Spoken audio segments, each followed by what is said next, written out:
Print servers in federal environments create risk and unnecessary complexity. Every new printer, location, or policy adds strain to infrastructure that was never built for today's demands.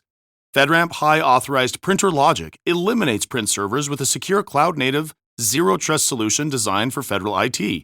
With advanced security, centralized control, and simplified management, agencies can modernize print without added burden.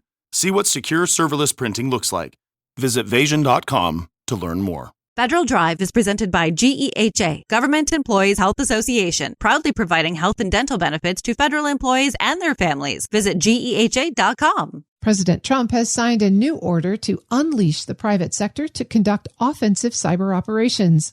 The goal is to go after foreign criminal hackers like ransomware gangs. But the new program also comes with questions about legal liabilities and other risks for companies that participate. Federal News Network's Justin Doubleday joins me now with more details. Justin, great to have you. Thanks for having me, Terry. This is a fascinating question here. How does this new memo get private companies involved in offensive cyber ops? Yeah, it's interesting. It establishes a government-run program that will contract with private sector companies and approve any offensive cyber operations conducted by those industry participants. And it's squarely aimed at foreign cyber criminal groups, not importantly, foreign nation state hackers who are associated with a foreign government, and certainly nothing focused domestically, but we'll get into some of the complications there later on. However, this is going to put the Justice Department and the Department of Homeland Security in kind of co-lead roles here. Each will designate a program executive director to oversee the program. That program will approve any cyber operations, and then they will supervise kind of the results of those cyber operations. And this is something that the Trump administration had been foreshadowing as part of its national cyber strategy, talking about unleashing the private sector to take on adversary networks and scale national capabilities. And experts I spoke to kind of pointed to how the private sector has access to a lot of talent, a lot of resources in this space, and they don't necessarily have the same constraints that government has when it comes to being able to access different types of cybersecurity data that might be relevant to going after cyber criminals who are hacking into American companies. Is that the main argument for putting this in the private sector, that they have more talent and fewer constraints? Those are certainly two of the biggest arguments here. Of course, the government itself has a lot of cyber talent. It's kind of had the exclusive arena in the United States when it comes to offensive cyber operations by law up to this point. And so the National Security Agency, the FBI, of course, and other agencies still have a lot of talent. But in addition to, a lot of former officials going to industry and bringing that kind of unique know-how with them, the private sector also has telemetry and is able to set up commercial, agreements with other companies that have data that the government would need a warrant to go and get in cyberspace. And so it's interesting to kind of think through the different types of targets that the private sector might more readily have access to data on. It's a lot of notional talk around how exactly this is going to work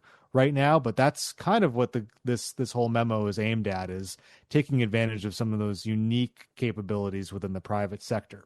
This seems like a pretty tricky space for private sector companies to navigate. What are some of the big questions that they will have about getting involved in this kind of program? Yeah, the legality of this type of program is certainly a big question, because while obviously this is coming from the president, this is coming from the White House, it's kind of putting all of these operations squarely within the authorities of the Department of Homeland Security and the Justice Department, who do have authorities to, of course, go after foreign criminal hackers and to conduct shutdown operations and things like that.